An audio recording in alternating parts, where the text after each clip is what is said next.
पर जी निष्काम भक्ति और भगवत प्राप्ति की लालसा में भगवान जल्दी किसको मिलते हैं, निष्काम भक्ति वालों को या भगवत प्राप्ति की लालसा वालों को? तो निष्काम भक्ति ही तो भगवत प्राप्ति का रास्ता है। आपने उसे दो करके कैसे बात कर दी? एक ही बात तो है। भगवत प्राप्ति की लालसा ऐसे हो जाती है क्या? भोगैश्वर्य प्रसक्ता नाम तया प्रहत चेतसाम व्यवसायत्मिका बुद्धि समाधौ न विधीयते। जिसकी भोगों में, ऐश्वर्य में अपहृत बुद्धि हो गई है, अपहृत चित्त हो गया है, वो कभी भगवत प्राप्ति का संकल्प ही नहीं कर सकता। भोगैश्वर्य प्रसक्ता नाम तया प्रहत चेतसाम व्यवसायत्मिका बुद्धि समाधौ न विधीयते। जो भोगों में लगी हुई बुद्धि है, जो भोगों का चिंतन करने वाला चित्त है, वो कभी भगवत प्राप्ति का भाव ही नहीं कर सकता। तो जब हमारे अंदर भजन की वृत्ति बढ़ती है तो संसार का सही स्वरूप आने लगता है। संसार का सही स्वरूप क्या है? झूठा, ब्रह्म सत्यम जगन मिथ्या, सब नाशवान, परिवर्तनशील, असत। तो हमें भोगों से वैराग्य होने लगता है। भोगों से वैराग्य होना ही निष्कामता है, कोई कामना नहीं रहती। जब निष्कामता में कामना प्रकट होती है भगवत प्राप्ति की लालसा, तब प्रेम प्रकट होता है। निष्कामता में ही तो भगवत प्राप्ति की वृत्ति उदय होती है। तो हम उसे दो करके बात करेंगे कि निष्कामता श्रेष्ठ है या भगवत प्राप्ति की लालसा, तो गलत। निष्कामता से ही भगवत प्राप्ति की लालसा, भगवत प्राप्ति की चाह, भगवत मिलन की उत्कंठा ये जागृत होती है। इसलिए भगवान से प्रार्थना करें कि हमारे अंदर निष्काम भक्ति जागृत हो, तो उसी के फल से लालसा उत्पन्न होती है। सुख में भगवान याद रहते हैं, दुख में भूल गए।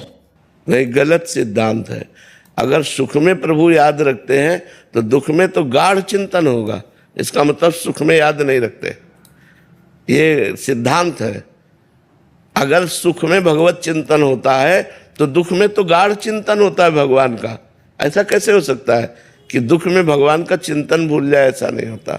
सुख में यदि हम भगवान का चिंतन करते हैं तो सुख पूर्वक हमारा अभ्यास दृढ़ हो रहा है, तो दुख में तो हमारा गाढ़ चिंतन होगा, क्योंकि उस दुख निवृत्ति का उपाय ही भगवत चिंतन है। हरि स्मृति सर्व विपद विमोक्षणा।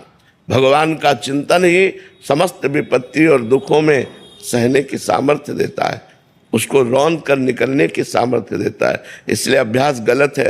अभी सही अभ्यास नहीं है। सही अभ्यास अगर सुख में सतत भगवत चिंतन हो रहा है, दुख में गाढ़ चिंतन होगा। अभ्यास ठीक करो। महाराज जी, जीवन में कई बार कुछ खोकर ही कुछ पाने का अनुभव होता है। एक और कृपा और प्रशंसा होती है तो दूसरी ओर उलझन और असंतुलन बनता है। ऐसे समय में जब मन को भविष्य की चिंता और संबंधों में कठिनाई महसूस हो, तब भक्ति को कैसे स्थिर और निर्मल रखें? नाम जप। उस समय नाम जप को पकड़ लेना चाहिए। जैसे अब तूफान आ रहा है तो हम किसी पहाड़ का आश्रय ले ले तो सुरक्षित हो जाएंगे। तो तूफान माया का है, बहुत बड़ा तूफान है। कभी कभी ऐसी घटनाएं होती हैं, ऐसी परिस्थितियां आ जाती हैं कि केवल एक ही रास्ता दिखाई देता है।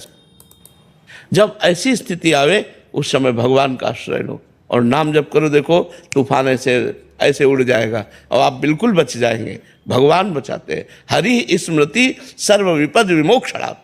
भगवान का स्मरण तुरंत विपत्तियों का नाश करता है।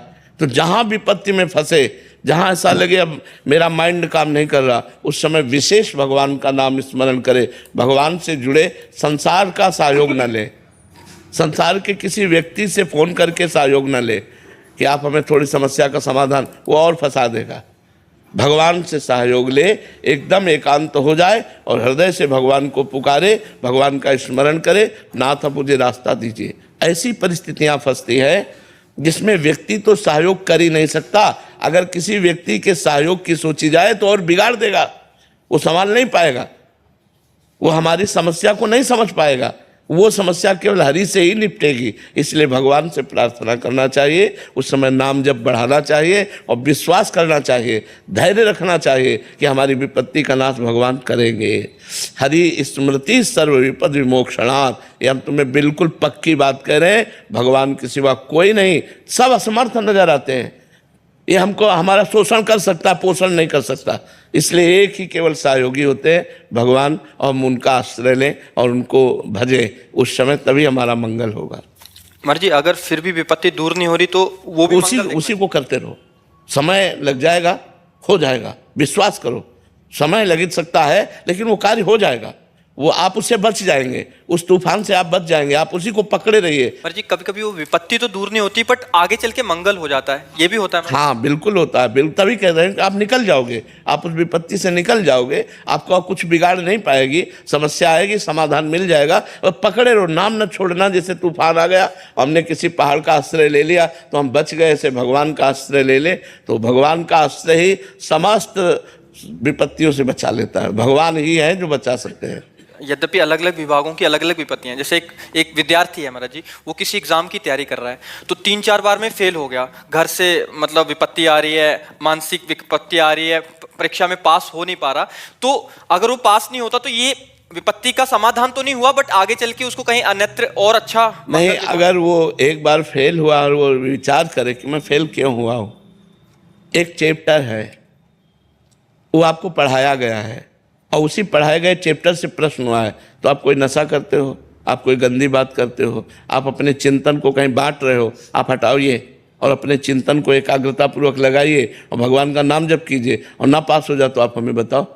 भाई अगर पढ़ाई में हम फेल होते हैं तो हमको ये समझना कि 10 क्लास में अगर हम पढ़ रहे हैं तो 11वें क्लास का प्रश्न नहीं आएगा, 10वीं क्लास का प्रश्न आएगा। और टीचर उस विषय को हमको पढ़ाते हैं तो उस समय हमारा दिमाग कहाँ गया, उस चैप्टर को हमने क्यों तैयार नहीं किया। इसका मतलब हमारा दिमाग बटा हुआ है मनोरंजन में, कहीं गर्लफ्रेंड बॉयफ्रेंड, कहीं व्यसन, कहीं ऐसी जगह बटा हुआ है जो हम अपने विषय से दूर होते चले जा रहे हैं पढ़ाई से। तो हमें चाहिए, इसीलिए हम कहते हैं कि ये बड़ी तपस्या का समय होता है।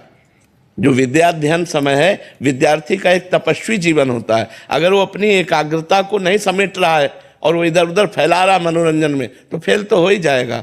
और भगवान का नाम जप करें और संयम से अपने चित्त को अपने पढ़ाई में लगावें तो निश्चित पास हो जाएंगे। क्योंकि चैप्टर एक सीमित है, क्लास का चैप्टर एक सीमित है, असीम नहीं है कि भाई कहीं से भी प्रश्न हो जाएगा। एक ग्रंथ है, उसमें कहीं से हो सकता है और वो आपको साल भर समय दिया गया है, आप उसको पढ़िए तो फेल कैसे हो सकते हैं। अगर एक बार फेल हो गए तो दोबारा हम उसकी चेष्टा करें।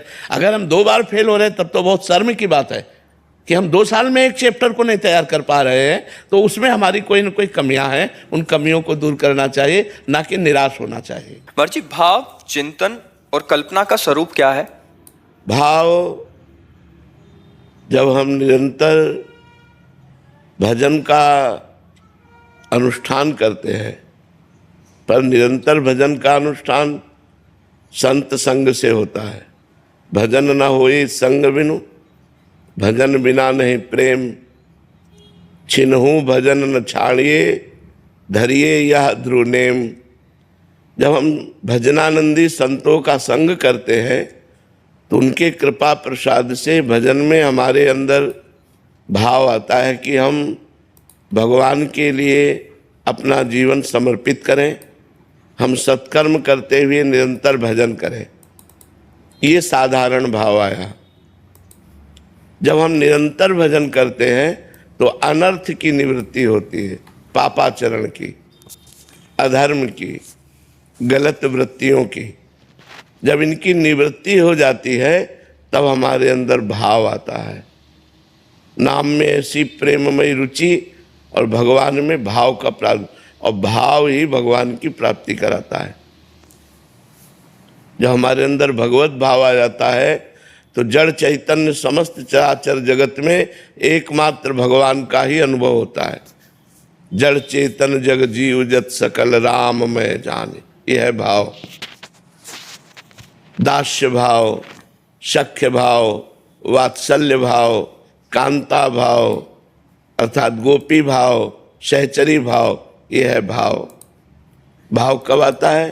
पहले साधु संग, भजन में हमारे अंदर भावना आना कि हमारा प्रतिक्षण भजन हो, अनर्थ की निवृत्ति, फिर भजन में गाढ़ रुचि, फिर भगवत भाव, फिर भगवत प्रेम, भगवत प्राप्ति, एक क्रम है। चिंतन ना ये वाचिक जप है ना उपांश जप है, ये मानसिक जप है। राधा तो अंदर चल रहा है, राधा जो चल रहा है वही सुन रहे हैं, वही लिख रहे हैं, इसे चिंतन कहते हैं। अंदर ही अंदर, बाहर कोई चेष्टा नहीं है। अंदर से हम नाम जप करते हुए नाम में डूब रहे हैं। नाम का चिंतन, भगवान के रूप का चिंतन, भगवान के गुण का चिंतन, भगवान की लीलाओं का चिंतन, ये चिंतन ही हमारे अंदर जाकर परम भाव पैदा कर देता है। और कल्पना ये असत है। सत की कल्पना नहीं होती, भावना होती है। असत की कल्पना होती है। तो कल्पना शब्द असत से है और चिंतन और भावना ये अध्यात्म से है। और ये प्रारंभ साधु संग से होती है और पूर्णता भगवत प्रेम में होती है। किसका प्रश्न था, समझ पा रहे हो आप? महाराज जी, अर्जुन देव जी महाराज जी के समान तितिक्षा, धैर्य और समभाव कैसे प्राप्त हो? अवतारी पुरुष में हम में अंतर होता है। किसका प्रश्न है? अवतारी पुरुष में और अपने में अंतर होता है। उनके जैसा धैर्य उन्हीं को केवल प्राप्त है और को नहीं। वो गुरु है, वो गुरु है, वो ब्रह्म है, मूर्तिमान भगवान है। दूसरे में ऐसी सामर्थ्य नहीं। सामर्थ्य यहाँ जरा सा बीमारी हो जाए तो भजन छूटने लगता है और उनको तपते हुए तवे पर बैठाल कर जलती हुई तपती हुई बालू डाली जा रही, भयानक कष्ट के हम सब नाखून और सब कष्ट उनको दिए जा रहे और कह रहे तेरा किया मीठा लागे, तेरा किया मीठा लागे। वाहे गुरु वाहे गुरु वाहे गुरु। इसके आगे कोई शब्द नहीं, आह नहीं। शरीर छूट गया, नदी में जाकर फिर शरीर छोड़ दिया। तेग बहादुर सिंह जी की गर्दन, लेकिन वाहे गुरु वाहे गुरु।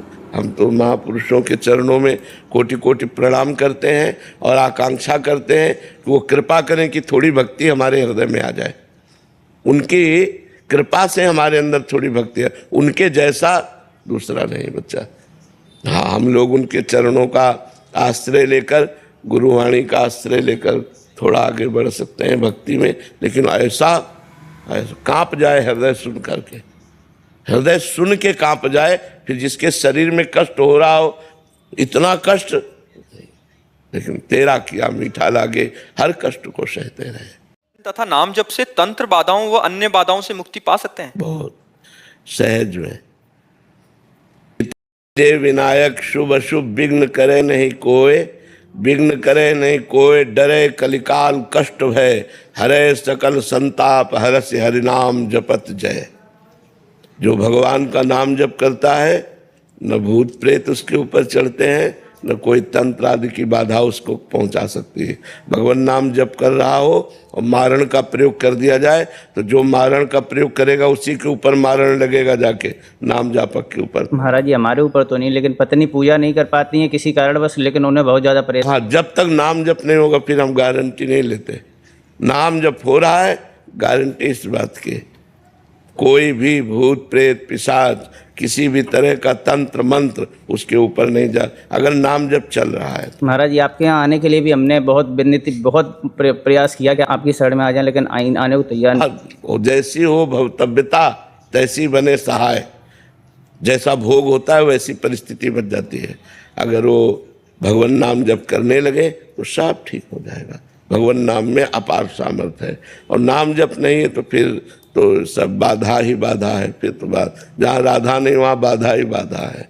नाना प्रकार की कामनाएं, विषमताएं, राग द्वेष, नाना प्रकार के सब भूत प्रेत पिशाच, ये सब बाधा ही बाधा है। गौरव शर्मा जी, गुड़गांव से। राधे राधे गुरुदेव। राधे राधे महाराज जी। अभिलाष जी।